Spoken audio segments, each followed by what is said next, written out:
Welcome to Bloomberg ETF IQ Europe. I'm Dani Burger.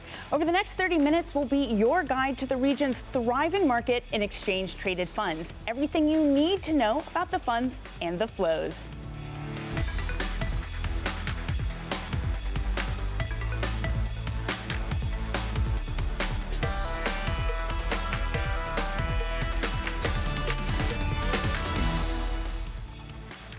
More than $720 billion have been piled into global ETFs this year. Bloomberg Intelligence says next year could see $1 trillion of inflows.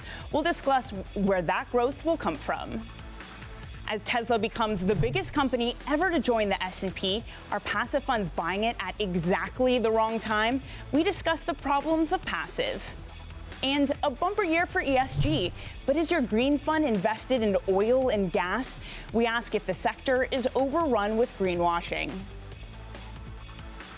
First up, let's take a look at which countries and sectors have been attracting the money this week. FFLO Go on your terminal. This, of course, looks at ETFs which track European industries and countries. And this week, so far over the past 5 days, we are seeing net outflows. So that's about $58 million worth of net outflows when it comes to all of the countries. So Germany, by far the biggest loss leader here, seeing nearly $300 million worth of outflows. Interestingly, though, what's sort of saving the European region somewhat are United Kingdom inflows, $72 million there, despite some of the turmoil over the past week.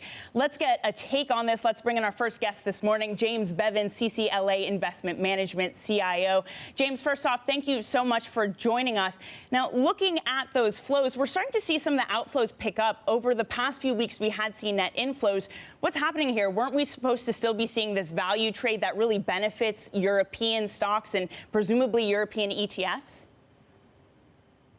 From a style perspective, I have already begun to see a reversal from the interest in value to the greater pursuit of growth, and indeed the reaffection for technology. And I think this largely relates to the expectation that while central banks and governments remain very supportive of economic expansion, it's inappropriate and too early to call a substantial cyclical upturn in economic activity, which of course would benefit the value names.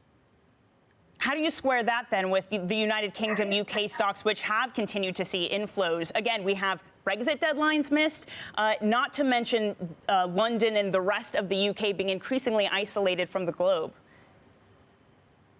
It's very interesting. The UK has been left substantially behind in the great charge in recent years. And indeed, since the Brexit vote in 2016, the UK economy has suffered and the UK markets have been out of favour. And I think that many investors are now looking at the UK on a like-for-like global basis, determining that there is real value of a small v. And therefore, in terms of portfolio allocation, the best UK companies certainly deserve a weighting in portfolios.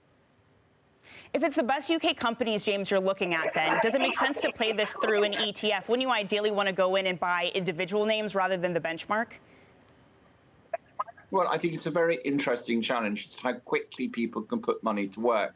And certainly there were a lot of households in the UK that had significant cash balances with raised savings ratios as a result of the COVID-19 crisis, who are now sitting on substantial amounts of cash. And if they want to put that money to work quickly and efficiently, the exchange-traded fund medium is clearly the place to go. And they can then reverse some of those positions and become much more selective in stock names in due course. That makes sense then, of the idea of ETFs almost sort of as a placeholder. That's something that we certainly see with institutions. But just structurally with UK ETFs and really any ETF listed in the UK, what happens after Brexit? Is there a danger that we see some structural oddities once the trade agreement, whether it happens, whether it doesn't? What's sort of the worst case scenario we could see there? I'm not anticipating that there will be indigestion for the exchange-traded fund industry as a result of Brexit. The finance industry has been well aware of what lies ahead in any form of Brexit deal. And indeed, most of the talk on Brexit has been about trading goods rather than services. So the financial sector has recognised it needs to be on top of its game, both in terms of the underlying management of assets, but also in the structuring. James Bevan, CCLA Investment Management CIO, stays with us. Now, coming up, Tesla becomes the biggest stock ever to join the S&P 500. So are passive funds buying at exactly the wrong time? We'll discuss that next. This is Bloomberg.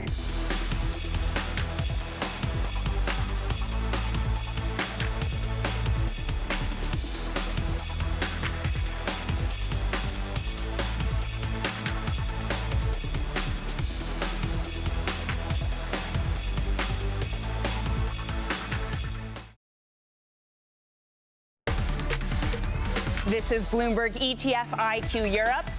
Everything you need to know about the funds and the flows. I'm Dani Burger. Now, just this week, Tesla became the biggest company on record to enter the S&P 500. A group of investors, though, are asking, is this a buy signal or is it just a bubble? Fans of smart beta argue that market cap-weighted indexes suffer because they tie their fortunes to big and bloated companies. Rob Arnott, really one of the godfathers of smart beta, points out that Tesla has run up 800% from the March lows. And now you want to add it? James Bevan of CCLA Investment Management is still with us. James, I put Arnott's argument to you. Are passive holders of the S&P 500 essentially now owning Tesla at exactly the worst time? Well, a share price, of course, reflects the consensus expectation that discounts the future value of a company. So it's wrong to say that an equity is absolutely overpriced. What is clear, however, is that a capitalization-weighted index requires you to overweight the most overpriced companies and to underweight the most underpriced companies. But that's, of course, with the benefit of hindsight. And right now, there are clearly many investors who are betting that Tesla is going to become more substantial, more successful, and a bigger player in indices in the years ahead. And therefore, it's a moot point. It's a debating point of huge significance as to whether this is the right moment to back Tesla or not. That said, it is equally the case that there are plenty of exchange-traded funds that would allow people to have exposure to equity markets on different bases than capitalization weighting. And indeed, Robert Arnott himself has run ETF-type indices that are based on fundamental characteristics rather than stock capitalization. Right. Yeah, I mean, a lot of smart beta funds have come out of research affiliates from Rob Arnott. But one of the really alarming stats or interesting stats that I think comes out of this research, he says that exits from the S&P 500 outperform new entrants by 24% in the span of 12 months. I mean, that does seem like a lot of returns that passive investors, specifically market cap weighted ones, are missing out on. Well, and equally, however, in the long bull market, staying in an index and minimizing turnover was absolutely the right way to make money. And those who chop back profits on the companies that were doing well, very often the active pursuit costs them money. So I think the debate is out. And investors, what they have to do is to think philosophically about what suits them, to determine the best strategy they have for achieving the returns that they require. And then they need to have the courage of their convictions and they need to stay. Worst thing that investors can do is to sell at the wrong moment or indeed buy at the wrong moment. But over the long haul, a strategy that is reasonable, that is sound, that is based on fact, typically will pay off. So I know, yes, you're sort of speaking to this big picture-y argument about market cap weighting, but is there anything specific about Tesla? I mean, it's now going to be the third most volatile stock in the S&P 500. Does it change the calculation of owning S&P tracking funds? No, I would say it does not, because after all, we have had many companies that have been in the S&P and people have said, oh, wow, these stocks are very expensive. And I would have said for the last few years, many people have been deriding the so-called FANGs as overpriced. But actually, if I look at the performance of, say, Alphabet, the owner of Google, and I compare that with Domino's Pizza, Domino's, interesting, floated originally an IPO at the same time as Alphabet and has delivered superior returns, but it's done so by gearing its balance sheet. Alphabet has held cash. Alphabet, therefore, could have reported twice the earnings that it reports at the moment by gearing its balance sheet. And those who are prepared to stick with the story, I think, are those who are going to make the most money. And indices do that for you. Well, James, quickly here, do you think that non-market cap weighted indexes are a better option or no? Oh, absolutely, I do. I think that anything that breaks the cycle of having to buy the most expensive and not to own adequate weightings of the least expensive has got to be recommended. So I'm absolutely up for style tilts and for non-cap weighting. Style tilts, non-cap weighting, maybe more value in the future. James Bevan, thank you so much for joining us, CCLA Investment Management CIO. Now, coming up, ESG has had a bumper 2020, but could your green fund be invested in oil and gas? Certainly something that's not very green. We'll discuss a report that accuses the sector of greenwashing. That's coming up shortly. This is Bloomberg.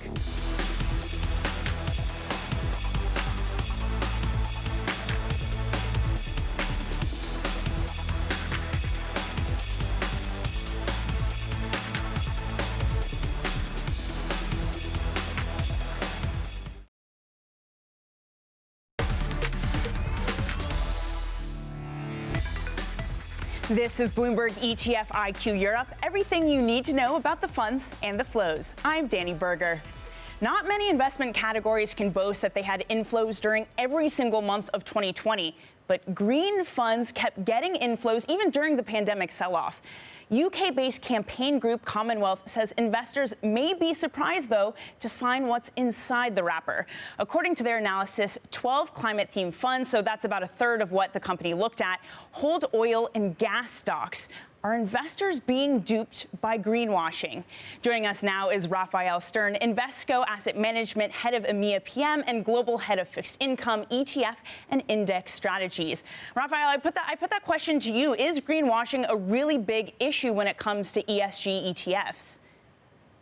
Hi, Dani. Good to be here. I don't think it's an issue. I think, as with every investment product, investors have to do their due diligence and their research to understand what they're really buying. And with ESG in particular, not all ESG is equal. What I mean by that is some investors have a really strict and specific view on what their ESG opinion is, meaning they are extremely strict in what industries they exclude from the get-go. And then there are some more, I should say, loose criteria that are a bit more highly correlated to the broad benchmarks. So it really depends on what you're looking for. I wonder if one of those loose criteria, Raphael, is something like technology. This is something that the report points out, that big tech companies, for example, contribute a lot to climate change. Is that, for example, something that doesn't belong in a clean energy fund or just a ESG fund? Yeah, I mean, you can make an argument about pretty much anything that it has some sort of negative impact on the environment. But at the end of the day, you also need to have something to invest in. So I think there is a lot of positive momentum-focused approaches that are kind of the ESG 2.0 version of funds that have very smart methodologies and approaches to find companies that actually contribute to solving some of the environmental problems. Now, none of those have zero negative impact on the environment, but they are positive contributors. So I think the future of products will be about finding and identifying those smarter ESG methodologies. That seems really complicated for an investor, though, if they have to wade through all these ESG products. How do they find what you say is sort of the smarter way to go about investing in it? How do you sort of sort through all of these different fund offerings? Yeah, that's a good point. And I think it's very difficult to do this as an individual investor buying underlying securities independently. I think buying a wrapper such as an ETF can leverage the scale of large institutions that have the capabilities to do that for investors and to communicate that to investors in a readable and manageable format. What about fixed income, Raphael? Is there a lot of work to be done in terms of ESG fixed income ETFs? Yeah, absolutely. I think it's one of the fastest growth areas for next year and for the coming 2-3 years. There's only 44 fixed income ESG in UCITS out of over 400 overall fixed income ETFs. So there's a lot of work to be done. We've had about $7.5 billion of inflows this year to date.